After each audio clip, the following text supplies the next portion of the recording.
ខ្ញុំបានឈ្មោះណារាជនៅខេត្តត្បូងឃ្មុំឃុំជរោ2ស្រុកឃ្មុំខេត្តត្បូងឃ្មុំសំណុនទិញមករយៈពេលប្រហែល1ឆ្នាំកន្លះ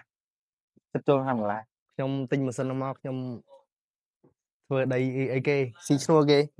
ដីតំបន់នេះដើម្បីដីតំបន់ខ្ញុំនេះអត្រាក់ចោះចង់រួចទេដីផងពិបាកចោះអត្រាក់ចំកន្លែងណាផងខ្លាំងកន្លែងណាផងតិចតែអត្រាក់ចូលទៅវិលតកង់អត្រាក់ហូជីកូនេះហ្នឹងអត្រាក់នេះសមនឹងដីនៅខាងខ្ញុំណាស្រួលប្រើដីចោះចូលទៅអត់ចោះកង់ផងរបៀបមិនក៏ចូលទៅរួចស្រួលជាអត្រាក់បើតាមខ្ញុំទៅវាយរងថ្ងៃចិត្តមួយថ្ងៃប្រហែលជា4ហាត់មិញខ្ញុំវាយប្រេងក៏ស៊ីតិចដែរប្រេងអស់4ហាត់អស់ប្រហែលជា